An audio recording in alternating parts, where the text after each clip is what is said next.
Bismillah, alhamdulillah, wassalatu wassalamu ala rasulillah. Patepang deui dinten ieu dinten Sabtu kaping 2 Mei 2026. Masih dina suratul Haji ayat ke 73. A'udzubillahi minasyaitonirrajim. Bismillahirrahmanirrahim. Ya ayyuhan nasu, hei sakabeh jalma-jalma nu aya di muka bumi, khususna anu can ngagunakeun akal tegasna nu kafir jeung musyrik. Duriba geus dijadikeun ku Allah masalun pirang-pirang masal, pirang-pirang misal atawa perumpamaan contoh pikeun anjeun kabeh. Pastami'u mangka kudu didengekeun, kudu didengarkan lahu tina eta contoh. Dangke bakal diterangkeun contona kapalih payun.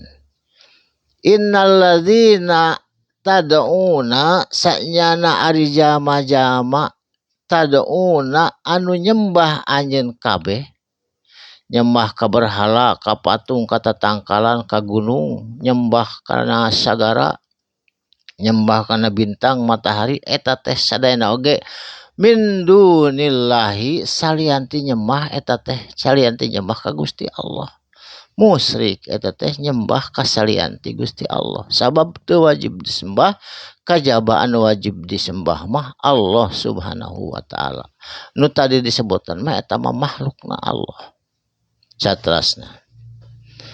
La yakhluqu henteu bisa nyiptakeun itu nu disembah ku anjeun teh, berhala patung-patung teh teu bisa nyiptakeun naon, lemah. Dubaban sanajan nyiptakeun seekor lalat atawa laleur, moal nu leutik oge moal bisa nyiptakeun, laleur oge moal bisa nyiptakeun, angin Allah nu tiasa nyiptakeun oge. Walau ijtama'u sok sanajan ajtama'u dikumpulkeun lahu itu berhala kana nyieun eta laleur atawa lalat, moal bisa sabab eta mah ciptaan Allah, teu aya nu tiasa nyiptakeun sagala hal geus angin Allah Maha Pencipta. Saterasna.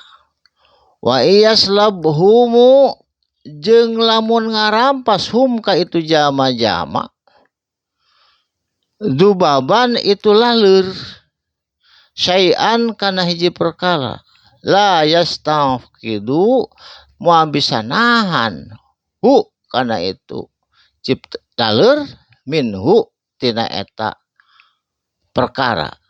Jadi laleur mah rizki laleur, urang rizki laleur, urang moal tiasa ngarampas kana naon perkara anu aya di makhluk nu sejen. Eta mah sadayana ge tos diatur ku Allah. Sanyana ari berhala teh atawa sesembahan patung teh do'ufa eta teh lemah kacida.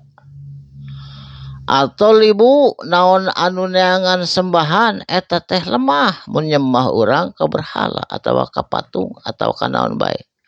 Wal matlubu atawa nu disembah sarua lemah teu bisa nyiptakeun naon.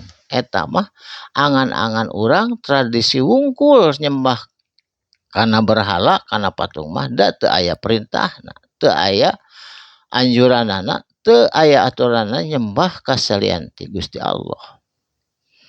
Ma qadarullah hakikatna mah qadarullah teu ngagungkeun kana qadar Allah, teu kana tidak menghargai kana qadar Allah itu jama-jama teh masih keneh bodoh can dipake akal pikiranna.